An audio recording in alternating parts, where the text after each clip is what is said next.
சற்று முன் விஜய்க்கு என்னாச்சு? மருத்துவர்கள் கூறிய அதிர்ச்சி. குவியும் தொண்டர்கள். விஜய் வீட்டில் குவியும் ஆயிரக்கணக்கான போலீஸ் படை. உச்சக்கட்ட பரபரப்பு. அதிர்ச்சியில் தமிழகம். அதாவது சற்று முன் தமிழக அரசியலில் திடீர் பரபரப்பு ஒன்று தொற்றிக் கொண்டுள்ளது. வருகிற சட்டமன்ற தேர்தலை முன்னிட்டு ஒவ்வொரு அரசியல் கட்சிகளும் தமிழகத்தில் தீவிரமான பரப்புரையில் ஈடுபட்டு வருகிறது. அதே சமயம் வாக்குகளை பெறுவதற்கு பொங்கல் பரிசுத் தொகை மற்றும் இலவச திட்டங்கள் போன்றவற்றை அரசியல் கட்சிகள் அறிவித்து வருகிறது. திமுக, அதிமுக போன்ற கட்சிகள் மக்களுக்கான நிறைய இலவச திட்டங்களை அறிக்கைகளாக தயார்படுத்தி வருகிறது. மேலும் தங்களுக்கான கூட்டணிகளையும் ஒவ்வொரு கட்சிகளும் வலுப்படுத்தி வருகிறது. திமுகவை பொறுத்தவரையிலும் இனிமேல் மற்ற கட்சிகள் திமுகவில் வந்து இணைவது என்பது அவ்வளவு முக்கியமில்லாத விஷயம். ஏனென்றால் ஏற்கனவே திமுகவில் இருக்கும் கூட்டணி கட்சிகளை வெளியே செல்லவிடாமல் பார்த்து கொண்டாலே திமுக கட்சிக்கு இந்த தேர்தலில் மிகப்பெரிய வெற்றி என்பது கிடைத்துவிடும். அதே சமயம் திமுக கூட்டணியில் இருக்கும் கட்சிகளை தங்கள் பக்கம் இழுப்பதற்கு அதிமுக, தாவேகா உள்ளிட்ட கட்சிகள் முயற்சி செய்து வருகிறது. இதில் அதிமுக கட்சியை எடுத்துக்கொண்டால் இவர்கள் ஏற்கனவே பாஜக கூட்டணியில் இருக்கின்றனர். ஆகவே அதிமுக கூட்டணி ஓரளவுக்கு பலமாகத்தான் இருக்கிறது. ஆனால் விஜயின் கட்சி என்பது மிக மிக பலவீனமாக இருக்கிறது. அதற்கு காரணம் விஜய்க்கே நன்றாக தெரியும். கூட்டணி இல்லாமல் தேர்தலில் களமிறங்கினால் மிகப்பெரிய தோல்வியடைவோம் என்று. அதனால்தான் இவர் கட்சி ஆரம்பித்து நடத்தப்பட்ட முதல் மாநாட்டிலேயே கூட்டணி கட்சிகளை ஈர்க்கும்படி ஆட்சியில் பங்கு என்று அறிவித்திருந்தார். அப்படி மிகப்பெரிய அறிவிப்பை வெளியிட்டும் கூட விஜயின் கட்சியை நோக்கி எந்த ஒரு கட்சிகளும் கூட்டணிக்கு செல்லவில்லை. அப்படி இருக்கும்போது காங்கிரஸை தன் பக்கம் இழுத்துவிட வேண்டும் என்று விஜயின் கட்சி பல கட்ட முயற்சிகளை செய்து வந்தது. அதுவும் ராகுல் காந்தியுடன் அடிக்கடி விஜய் பேசி வந்தார் என்றும் சொல்லப்பட்டது. ஆனாலும் கூட விஜய்க்கு பிரச்சனை என்றால் காங்கிரஸ் தரப்பு குரல் கொடுக்குமே தவிர கூட்டணி வைப்பதற்கு வாய்ப்பே இல்லை என்று காங்கிரஸ் மேலிடம் திட்டவட்டமாக கூறிவிட்டது. இதனால் விஜயின் கட்சி என்பது இப்போது தனித்து விடப்பட்டிருக்கிறது. அது மட்டுமில்லாமல் தற்போதைய தமிழக அரசியலிலும் குறிப்பாக வரப்போகின்ற சட்டமன்ற தேர்தலிலும் இப்போது வரை போட்டி என்பது திமுக, அதிமுகவுக்கு மட்டும்தான் இருக்கிறது. மற்றபடி மூன்றாவது கட்சியாக அறியப்படும் விஜயின் கட்சி என்பது திமுக, அதிமுகவுடன் போட்டி போடும் அளவுக்கு வலுவாக இல்லை என்பதுதான் நிதர்சனமான உண்மை. ஆகவே இதுவும் விஜய்க்கு நன்றாகவே தெரியும். அதனால்தான் கூட்டணி கட்சிகளை இழுப்பதற்கு பல முயற்சிகளை மேற்கொண்டு வந்தார் விஜய். திருமாவளவனை இழுக்க முயற்சித்தார். அதன் பிறகு காங்கிரஸை இழுக்க முயற்சித்து பார்த்தார். அதனைத் தொடர்ந்து திமுக கூட்டணியில் இருக்கும் கம்யூனிஸ்ட் கட்சிகளை இழுக்க முயற்சித்து பார்த்தார். அதனைத் தொடர்ந்து சிறுபான்மையினர் கட்சிகளை இழுக்க பார்த்தார். இப்படியாக பல கட்ட முயற்சிகளிலும் விஜய்க்கு பின்னடைவுதான் கிடைத்ததே தவிர எந்த ஒரு கட்சியும் விஜயுடன் கூட்டணி வைப்பதற்கு தயாராகவே இல்லை என்று நேரடியாகவே கூறிவிட்டது. இந்த சூழலில்தான் மிகப்பெரிய கனவோடு அரசியலுக்கு வந்த விஜய்க்கு இது மிகப்பெரிய அடியாக மாறியது. அது மட்டுமில்லாமல் இவரை பாஜக கூட்டணிக்குள் இழுக்க வேண்டும் என்று, அதாவது என்டிஏ கூட்டணிக்குள் இழுக்க வேண்டும் என்று பாஜக பல கட்ட முயற்சிகளை செய்து வந்தது. இதனால் விஜயின் கடைசி படமான ஜனநாயகன் பட ரிலீஸ் ஆவதையும் மறைமுகமாக பாஜக தடுத்து நிறுத்தி இருக்கிறது என்றுதான் சொல்ல வேண்டும். இப்படித்தான் பலரும் குறை கூறி வருகின்றனர்.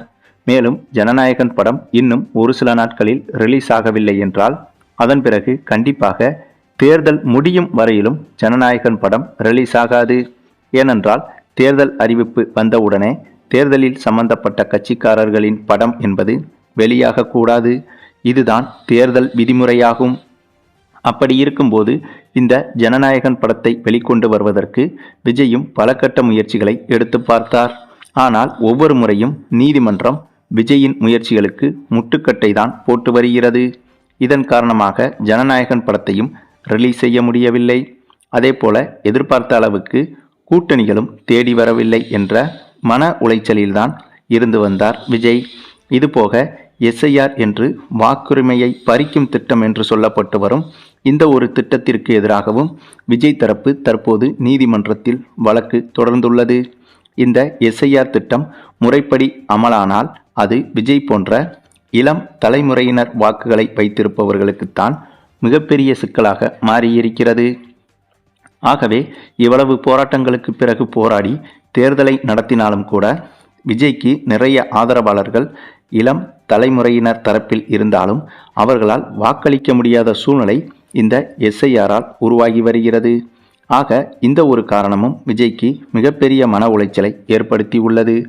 இது மட்டுமில்லாமல் விஜய்க்கு தற்போது சிபிஐ விசாரணை மூலம் பல நெருக்கடிகள் கொடுக்கப்பட்டு வருகிறது.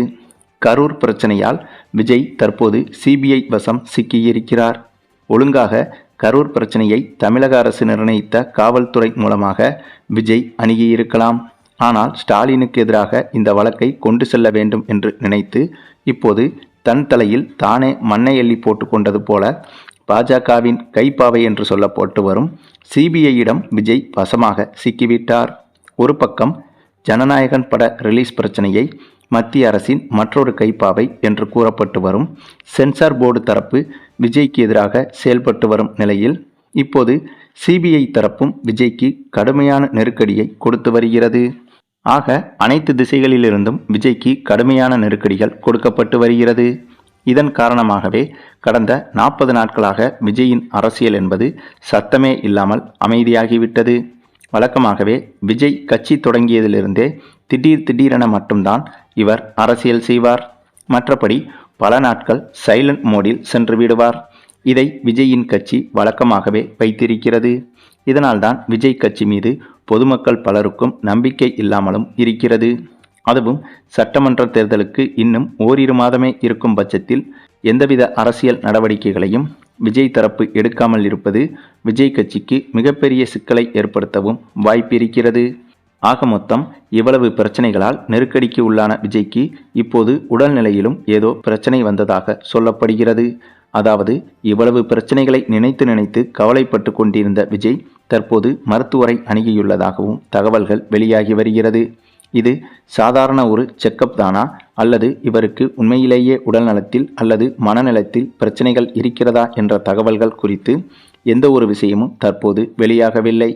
ஆனாலும் தற்போது வெளியான இப்படி ஒரு செய்தி விஜய் கட்சியினரை அதிர்ச்சியடைய வைத்துள்ளது. மேலும் இந்த ஒரு செய்தி கேட்டு விஜயின் வீட்டை சுற்றி நிறைய தொண்டர்கள் குவிந்து வருவதாகவும் அவர்களை கட்டுப்படுத்த காவல்துறையினர் குவிந்து வருவதாகவும் தகவல்கள் வெளியாகி வருகிறது. ஆனால் பாருங்க, இந்திய அளவில் ஷாருக் கான், சல்மான் கான், நடிகர் பிரபாஸ், அல்லு அர்ஜுன் போன்ற அதிக சம்பளம் வாங்கும் நடிகர்களை காட்டிலும் இந்திய அளவில் நம்பர் 1 நடிகராக அதிக சம்பளம் வாங்கும் நடிகராக இருந்தவர் விஜய். ஆக அப்படியாகவே படத்தில் நடித்து நன்றாக நம்பர் 1 நடிகராகவே இருந்து ஏகபோகமாக இருந்திருக்கலாம். ஆனால் அதனை விட்டுவிட்டு தேவையில்லாமல் அரசியலுக்குள் வந்து இப்போது இவர் படும் பாடு நமக்கே கண்ணீர் வரவழைக்கிறது. சரி, நீங்கள் சொல்லுங்கள், விஜய் இப்படியே அரசியலில் தொடர வேண்டுமா அல்லது திரும்பவும் சினிமா துறைக்கு சென்றுவிட வேண்டுமா என்பதை பற்றி உங்களுடைய கருத்துக்களையும் கமெண்டில் தெரிவிங்க. மேலும் இந்த வீடியோ பிடிச்சிருந்தா லைக் பண்ணுங்கள், மற்ற அனைவருக்கும் ஷேர் பண்ணுங்கள், மறக்காமல் நம்ம சேனலை சப்ஸ்கிரைப் பண்ணுங்கள்.